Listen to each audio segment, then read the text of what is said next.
Second piece is that we aim to cut the state's prison population in half. We have a decarceration platform, which I'm going to get into with the justice reinvestment piece.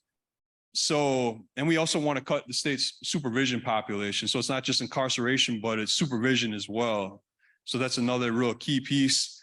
Then the third piece is rights restoration. So we have unlock the vote, restoring voting rights for people under supervision. And there's other pieces of that. And then the fourth piece with transformational justice is what we call challenging the dominant narrative. So we want to really focus on, we want with conviction records as human beings. We want everyone to view people with conviction records as people, as assets to the community, as family members, as people who are out here contributing to society. And so instead of, we hear many of these offensive, dehumanizing terms often to label people with conviction records like offender, criminal, ex-convict, felon, so on and so forth. We have so many of these dehumanizing terms. So we're challenging people to stop using those dehumanizing terms and refer to us as people.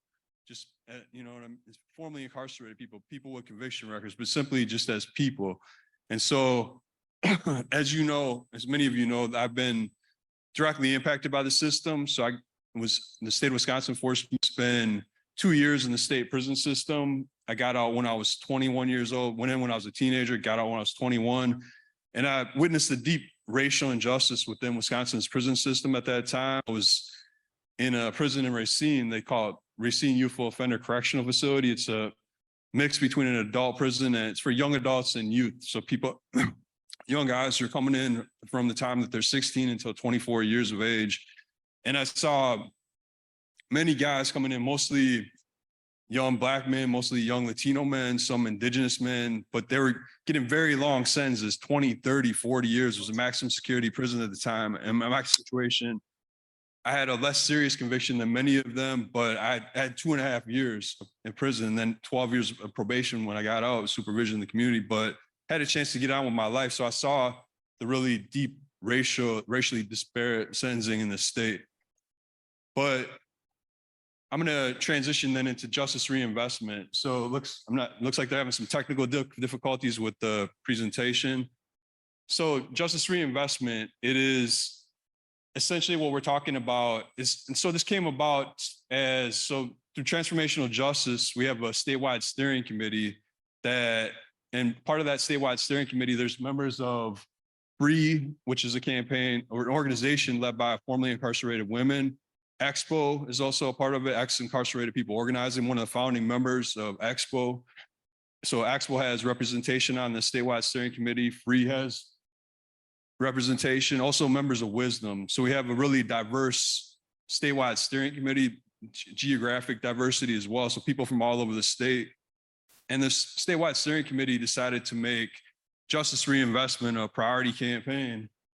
And so, as you can see, what we're talking about is moving resources out of the system of punishment in this state, which we know has gone on for too long. So it's really tied to the conversation that we just had, which has really had a devastating impact on Black and Brown Indigenous communities and poor communities across the state. And so we're talking about a transformational reinvestment of those resources back into the communities that have been most harmed by incarceration. And a key piece of that is we want the resources, the reallocation of resources to be controlled by communities that have real community input and control over those resources. So not just having it determined by the Department of Corrections or by elected officials, but actually the people, particularly from communities that have been most impacted by incarceration.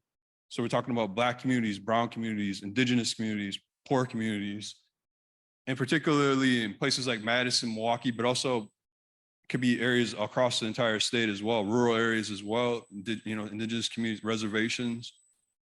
And there's so many good programs, services that we know if we invest those resources up front into connecting people with jobs, with housing, if we can put resources back into violence prevention programs, treatment, peer support, we know that that's actually going to create safer, healthier, stronger communities. Some of the research around treatment alternatives and diversion has actually showed that it's a better investment in terms of health and safety. It's just a common sense that when we invest in treatment instead of prison, it produces better outcomes for people, particularly people who are going into the system, but also our families, children. Many people coming in have children, have loved ones that it's really having an impact. It has that trickle down impact onto the community as well. So that's the idea of, it's pretty a simple concept. We're talking about and it starts, we do that. The resources are freeing up through the decarceration agenda of wisdom.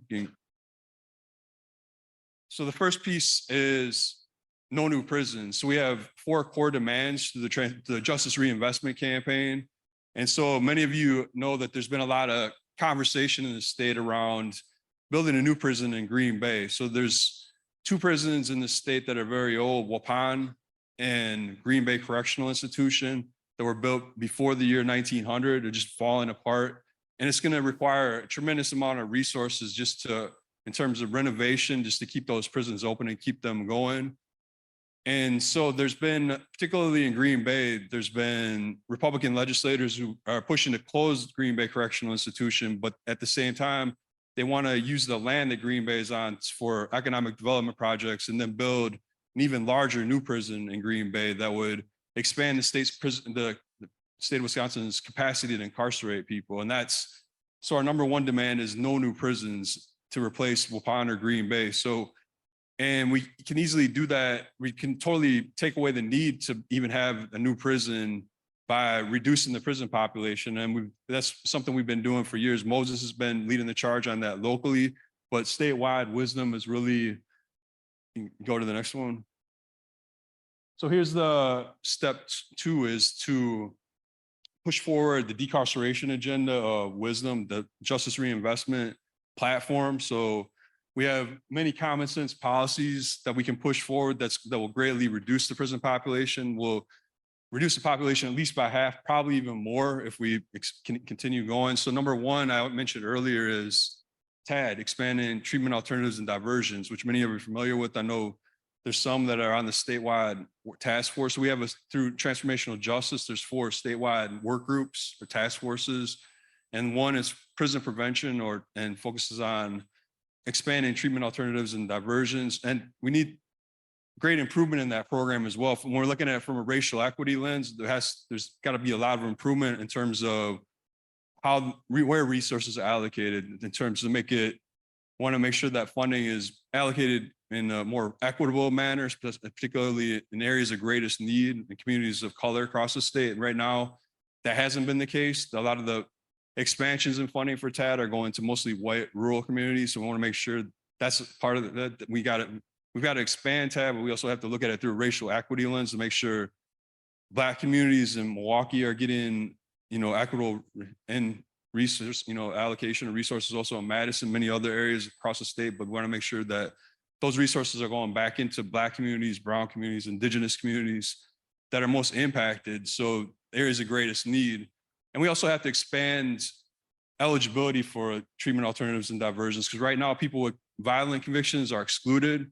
So again, when we look at disparate sentencing, that means that's another racial justice issue when we talk about not excluding people with violent convictions, because people of color are disproportionately going to have convictions for violent offenses. So we want to make sure that it's expanded. And there's another piece of it that right now it can't be used for mental health only funding. So we want to expand TAD so that it can be used just for mental health services. Right now, a person would have to have an addiction issue to be eligible for the program.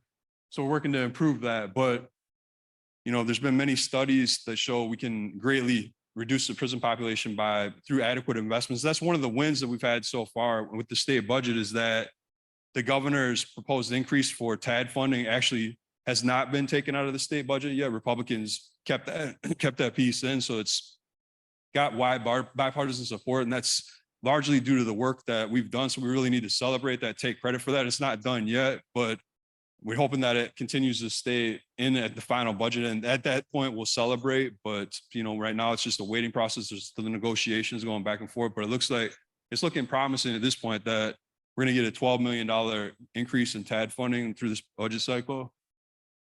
And then the second piece is reducing promise revocation. So this has been an issue that Expo has taken on, has really had big impact on. Also, we have another task force, the post-release issues task force through Transformational Justice has done a lot around the issue of crimeless revocations. And this is another area where we had some success in actually getting some policy changes administratively through the Department of Corrections. So this is one of the issues that Governor Evers campaigned on. And the first time that he ran for governor, he said that we need to end crimeless revocations. And they started to take some steps towards that. And so but at the same time, we know we're hearing far too many stories where it's still business as usual as well. So at the same time, data is showing a downward trend, particularly in holds. In Milwaukee Secure Detention Facility, a prison in Milwaukee that was built just to detain people for supervision violations, the population there was cut by more than half during COVID, and it's still well under capacity right now. And they brought the population down there by reducing reincarceration for supervision violations, mainly for holds, but also for crimeless revocations. And they made another policy change there where they moved all the what they call a treatment alternative to revocation programs that were within MSDF, which was about a quarter of the population. They moved all those programs into community-based settings. So instead of just warehousing people in MSDF to wait to get into a program where sometimes people would have to wait 4, 5, 6 months or more, people can just get straight into community-based services now. And Secretary Carr, Department of Corrections Secretary Carr, says that that's working well, that policy change is working well. It's something that they could actually expand statewide, replicate that to actually do more community-based programming where they could just keep people totally diverted outside of the system for minor allegations or crimeless revocations, rule violations, so that to beef up those programming that are in community-based settings rather than just giving many people wait for months and months and months in those programs in MSDF and other county jails. Even it can impact county jails and other areas. So we know right now that the latest data that we had showed that there was about 5,000 people in the state prison system with the revocation without a new conviction. So, or crimeless revocation is another term. That's a Department of Corrections term that they use as revocation without a new conviction. We call it generally crimeless revocation. So it's about 3,000 people each year going back to prison for crimeless revocation. So mass supervision is really a driver of mass incarceration in Wisconsin. And so just by taking these two pieces, these two first are really huge just because it's so many people can be impacted. And yeah, so there's a lot around that. It's something post-release is going to continue to take on. And Expo has a campaign called Locked Up on the Outside, which really addresses crimeless revocation, but also some of the really excessive supervision sentences. So that's another problem. So we could do a whole separate hour presentation just on that, but I'll move on to. We have then increasing the earned release program within prisons. So there's a program that's another state budgetary item, a Department of Corrections budgetary item, where they have a program where people can actually get time cut off their sentences by participating in programming within prisons, but there's really limited capacity for that program right now. So it's not really having the impact that it could have just due to lack of funding. So by expanding funding for that could greatly reduce the prison population as well, particularly for people who are sentenced under the new law, after post-truth and sentencing. And then old law parole, that's another one of the statewide task forces that we have, is where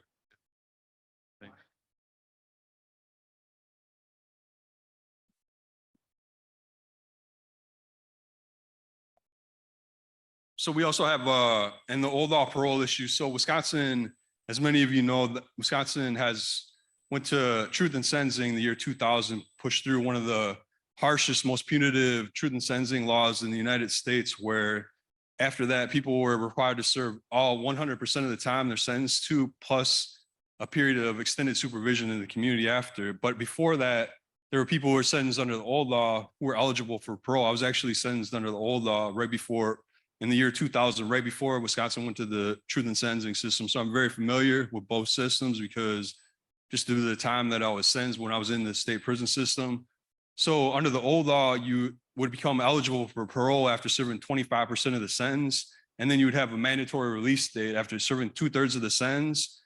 But what happened was, after the state went to truth and sentencing, people who are sentenced under the old law often got really long sentences by judges with the expectation that they would get a fair chance to be released on parole. But then the parole system essentially just shut down and people got trapped. And there's still about over 2,000 people right now. Sherry, I see, is in the room, who's got some expertise on this as well. But there's about over 2,000 people who've been in prison that around since before 2000, so over 23 years now, have been in the state prison system. And that just makes no sense because we know people age out of crime. It doesn't, there's a lot of research that shows the Sentencing Project has been doing a lot of work on this, actually calling for caps of 20 years or less, because the research around it just shows it's not good policy around it. And someone talking about the idea of second look sentencing, where we can go back and actually look at the sentences and based on what we know, the data research around sentencing, to go back and give people a chance to reconsider the original sentence, especially particularly when we know the racial injustice of sentencing too. So all of this is really tied to racial equity as well. So, I mean, but as part of what the Old Law Parole Group is doing right now, we're doing, Governor Evers actually has the power to commute sentences that he hasn't used that power at all yet, though. So he's doing pardons, which restores rights to people on the outside, but also he can go back and look at sentences of people who are currently incarcerated, and he would have the power to actually commute those sentences so people could come home immediately and just be totally done with supervision, done with prison. And we know that there's been many situations of unjust sentencing in the state. So the Old Law Parole Group is really pushing the idea that we really are demanding that the governor starts to commute sentences, and they've lifted up the stories of a few individuals and so there's a letter. Sherry, you might want to say more about that at the end yeah, so I'll give Sherry a chance because I know she's been part of that work group that's really been pushing the commutations piece. So that's a piece of it. Then there's compassionate release. And so, I mean, you see all these just by this list of things here, the state of Wisconsin can easily cut the state's prison population by half or by more than half. And that frees up just a huge, tremendous amount of resources that can be directed back into the communities that have been most harmed by incarceration. So step 3 is when we start pushing this decarceration agenda forward, and I'm really excited too, based on the outcomes of the Supreme Court election. I believe we're going to have fair maps in Wisconsin at some point. So the whole legislative landscape can change really quickly. And I believe after we get fair maps, we're really going to be able to push a lot of this, not only through the governor's office, not only through administrative policy changes through Department of Corrections, but also through legislative. We're going to have a lot more legislative opportunities that potentially open up. So I'm really excited about the opportunities that could be coming to the state. But through all the decarceration, we know that so in each of these prisons here, the population is around 1,000. A lot of state prisons, there's about 1,000 people. Green Bay and Waupun are actually overcrowded right now. I just looked at the Department of Corrections. They have a weekly population report, and Green Bay and Waupun both overcrowded. But by pushing through these policy changes, we can actually bring that population down to the point where Wisconsin can close at least 3 prisons, probably more. But the 3 prisons we've identified as great candidates for closure at this time are Green Bay Correctional Institution and Waupun Correctional Institution, just based on how old they are and just how they're just totally falling apart. No human being should be caged in either of these prisons right now, just due to the conditions of confinement. It's really inhumane. And I know there's been problems with lockdowns in Waupun lately. The conditions of confinement task force of wisdom has been working on that. But those are 2 of the candidates, maximum security institutions that just are, due to the conditions. And then Milwaukee Secure Detention Facility is the 3rd one, where like I said before, it was a prison that was built entirely just to detain people for supervision violations. So the whole concept, it really should have never been built in the first place. It was just built based on bad policy because of the way Department of Corrections was doing policy, the way that they were doing revocations. They created so much overcrowding in the Milwaukee County jail system that the state, they could have changed that policy, but instead of doing that, they continued to just revocate people at such a high rate that eventually they decided to build a separate state prison to detain people just for crimeless revocations, essentially. So it's really a unique prison in the United States, the first prison in the United States that was built solely for the purpose of detaining people for supervision violations. And then at the same time, it's also one of the most inhumane prisons in the entire United States. Even one of the former wardens of the place, Floyd Mitchell, he called MSDF the worst prison in the United States. Representative Ryan Clancy just took a visit to MSDF and has called for the closure of it immediately. He said no human being should be put in a place like that. But then we look particularly at why people are there. It just makes no sense because the vast majority of people, 9 out of 10 people there, haven't been convicted of a crime. It's all for allegations, rule violations, these things that we talk about around the supervision system, that when they change those policies, the population would eventually come down to zero. So just by overhauling Department of Corrections policy and the way that they're doing revocations, we can bring the population down to zero at MSDF. But so at the same time, so it's both what conditions of confinement are horrible there, but at the same time, it just was built because of bad policy decisions in the first place. So those are the three. And we saw how fast the population could be brought down during COVID, that the population was brought down by more than half with no adverse impact on public safety. There was not even one high profile documented case of someone getting out and committing some sort of heinous crime. So it just confirmed what we've been saying all along, that it really wasn't needed in the first place. So just those, and you see the cost there for a new prison, 400, 500 million a year for a new prison. So I mean, it's obviously a huge budgetary issue. You can go. And so here's the final piece. When we're talking about, as I've said before, I mentioned some of this, that we want to see at least 50 million reinvested in communities that have been most disproportionately harmed by incarceration. So again, Black and Brown, Indigenous communities, we know the numbers, the statistics, what the impact that mass incarceration has had, the devastating impact that's had, particularly on communities of color in the state. So we're talking particularly of directing those funds back into those communities. So that's the racial justice component. So it's definitely for folks who are really pushing racial equity, want to get involved concretely in a way to advance racial justice in the state. Justice reinvestment is definitely one real concrete way to get involved in that movement to actually advance racial justice. And again, you see it, I mentioned this before, but here's the list of programs. I didn't mention youth programming before, but again, we can invest in jobs, housing, youth programming, violence prevention programs, peer support, and there's a long list of things that it's all, we know that research shows that this is actually going to create those safer, stronger, healthier communities that people across the state actually deserve. So can move on then. And so here, I mean, the website of Wisdom, if you're haven't been on it yet, you can check us out at wisdomwisconsin.org. You can contact me to get involved as well. Contact information is up there. And specifically, like I mentioned, there's many ways to get involved. We have the 4 statewide task forces, so I can go over those again. We have one that focuses on expanding treatment alternatives and diversions, treatment alternatives to incarceration. There's one statewide task force that focuses on the old law parole issue. There's one statewide task force that focuses on post-release issues. And we also have conditions of confinement, solitary confinement, a statewide task force. Talib Akbar is one of the coordinators of that. Also Rachel, the president of Moses, is one of the coordinators. So I know there's a lot of folks with Moses already involved, but definitely want to get the word out more and more to get more people from the local affiliates involved as well in the statewide task force work.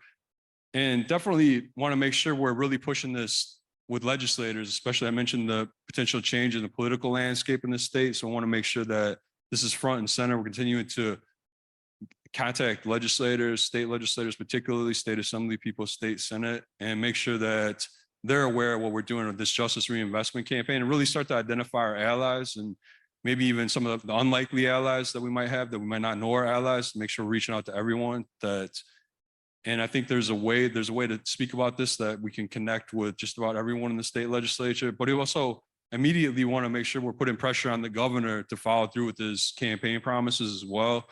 And so maybe Sherry, you want to take a few minutes to talk about the commutations campaign? That would be, I think you can come, you want to come up? Yeah. So yeah, one of the things I would say is doing as many of these type of presentations as possible to get into as many organizations locally, as many different Moses organizations, many different community organizations that we can to make sure that we're spreading the message as far and as wide as possible. That's part of the success we had with closing SDF and actually getting some policy changes was due to the fact that we created a major coalition of over 50 organizations, international, national, statewide, and local organizations. And that really helped to spread the message because so many people, so many diverse people, diverse constituencies were involved that the message was spread far and wide. And I think that's part of it is the narrative change, making sure we're getting the word out there and the media, social media, that piece of it is really important. But also, I would say, yeah, but the coalition building piece, I think as well, would be really important. And just continue to, yeah, do the presentations and to make sure that we're meeting with legislators. So there's a lobbying component and I think base building as well. I mean, that's another thing, particularly among directly impacted people. I mean, I think we got to really build the base of people who've been directly impacted by the issues and get those stories out. So I know that's what James does, and that's what I do, and many others do. But I think as many people to leave, but I think as many to get as many people, the Gilberts I see, but I think yeah, as many people as possible that we can get who are indirectly impacted or directly impacted, and but as well as spreading the word among allies as well. And really centering the voices and the strategies of directly impacted people, I think is going to be key. And really building up all these statewide task forces as well. So building up the internal infrastructure. I think we really have a time now post Madison Action Day. There's no big election coming up for a while. So we really have a time to build internally, build that infrastructure, build our capacity internally, start to raise some funds for this, start to build our base, get more and more people involved, and just get out in the community and spread the message and get people involved. So we're talking about doing some probably come and see introduction to transformational justice campaign events, justice reinvestment, where we can, there's a lot of new people at Madison Action Day. So we want to make sure we're plugging them in, getting them involved, knowing that, letting them know about all the opportunities to get involved. So that's going to be a really important piece. Yep.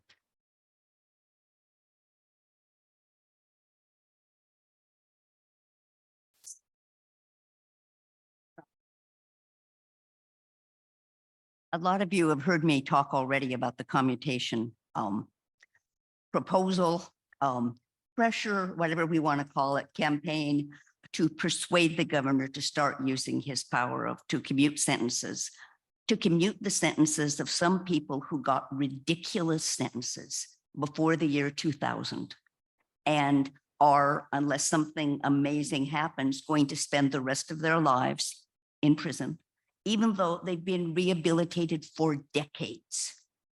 It's a ridiculous waste of state resources. It's ruining the lives of not only these individuals, but their families and their communities, and it needs to be changed. So the newsletter, the most recent Moses newsletter has a story about this. And since that came out, the subcommittee that I'm working on has produced some sample letters. We're trying to persuade people to write to the governor, preferably in your own words, but we will give you examples of kinds of arguments to use. We'll make it as easy for you as possible. It's not going to carry as much weight if you just send him an email, especially if it's just, you know, one click and you send it. The more effort we put into these letters, the more attention they'll pay. So if you want sample letters, I will have sample letters. There will be more in the next Moses newsletter. But we're not going to let up on this campaign. We presented, okay, yeah. We presented the petition, our letter, and all the supporting documents to the governor's office at Madison Action Day, but they haven't really responded, and I don't think they will for a while. And the longer we keep the pressure on, the better. So we want to make them realize, the people who sort the governor's mail and the governor himself, we are not going away. This was not a very temporary one-time thing. So So please write letters if you haven't.